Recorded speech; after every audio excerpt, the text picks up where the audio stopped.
วัสดีค่ะใครๆก็เข้าครัวนี้นะคะแนนจะพาไปทำเมนูอาหารว่างหรือทานเล่นนะคะนั่นก็คือเมนูปอเปี๊ยะสดนั่นเองค่ะเดี๋ยวเราไปดูส่วนผสมแล้ววิธีการทำมันก่อนเลยค่ะว่ามีอะไรบ้าง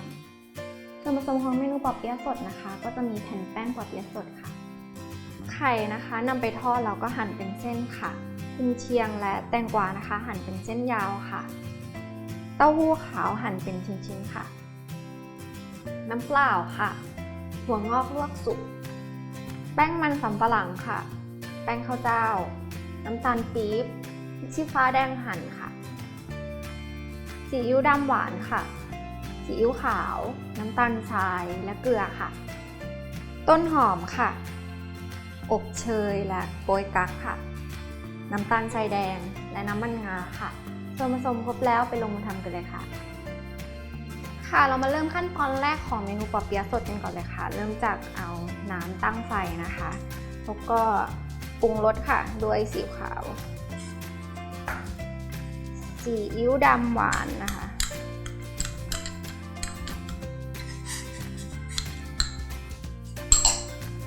น้ำตาลทรายค่ะ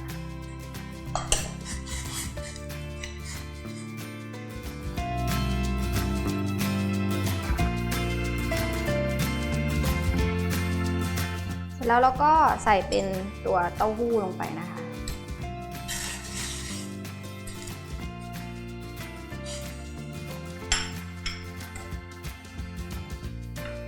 เราจะรอจนเดือดนะคะเราก็จะเคี่ยวต่อไปเรื่อยๆให้ตัว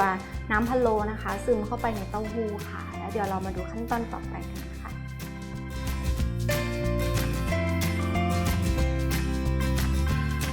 เราจะมาเริ่มทำในส่วนของน้ำราดปอเปี๊ยะสดนะคะเราจะใช้น้ำที่เราใช้ต้มเต้าหู้เมื่อกี้นะคะจะเหลือเพียงเล็กน้อยนะคะแล้วก็มาผสมกับน้ำเปล่าค่ะแล้วก็ใส่เครื่องปรุงลงไปนะคะน้ำตาลทรายค่ะน้ำมันงาซีอิ๊วขาวค่ะแล้วก็เกลือเล็กน้อยนะคะก็เป็นน้ำตาลปี๊บค่ะ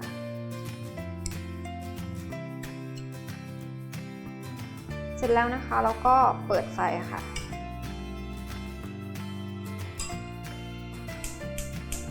เคี่ยวไปเรื่อยๆนะคะรอจนส่วนผสมทุกอย่างนะคะเข้ากันดีแล้วก็เดือดค่ะ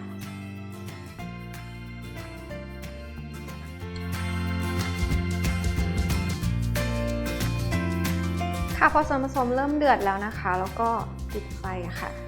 เบาเป็นไฟอ่อนๆก็ได้ค่ะแล้วก็จะมาผสมแป้งกันค่ะเอาแป้งมันนะคะผสมลงในแป้งข้าวเจ้าค่ะแล้วก็ผสมน้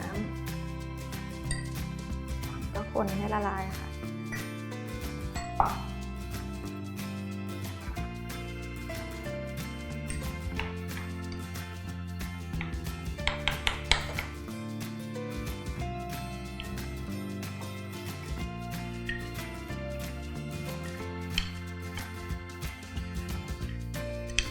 แล้วนะคะก็ค่อยๆใส่ลงไปในน้ำนะคะ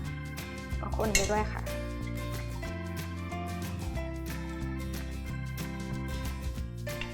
น้ำก็จะเริ่มข้นอย่างนี้นะคะพอได้ความข้นความเหนียวตามที่เราพอใจแล้วก็พักไว้ให้เย็นค่ะแล้วก็ไปเสิร์ฟราดบนตัวปอเปี๊ยะสดกันค่ะ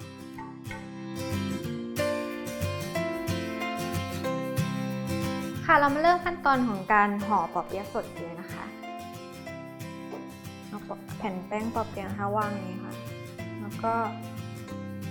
ใส่ถั่วงอกค่ะแตงกวานะคะกุนเชียงค่ะก็เต้าหู้ค่ะ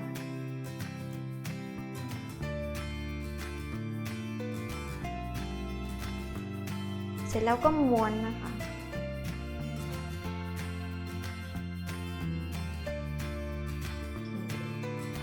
ก็ม้วนไปเรื่อยๆค่ะ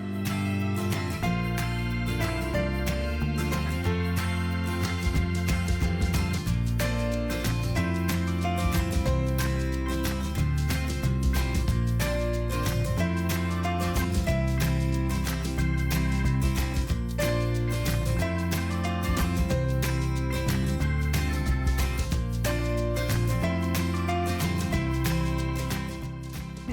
ดีคำนะคะแล้วก็วางใส่จานที่เราจะเสิร์ฟ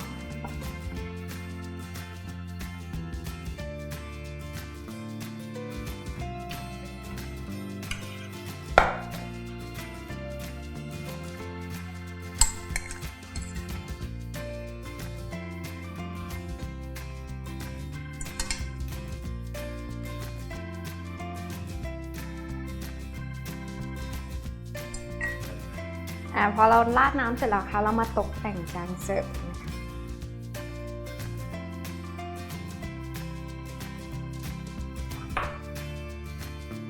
ตกแต่งด้วยพริกชี้ฟ้าแดงนะคะโรยให้มีสีสันแล้วก็เป็นต้นหอมนะคะทานเป็นเครื่องเคียงกับปอเปี๊ยะสดนะคะค่ะเสร็จเรียบร้อยแล้วนะคะสำหรับเมนูปอเปี๊ยะสดค่ะเป็นเมนูอาหารว่างที่ทำได้ง่ายๆเลยนะคะสำหรับใครนะคะที่อยากลองทำตามนะคะสามารถติดตามชมสูตรและวิธีการทำได้ทาง Food Power TV ค่ะสำหรับวันนี้นันไปก่อนสวัสดีค่ะ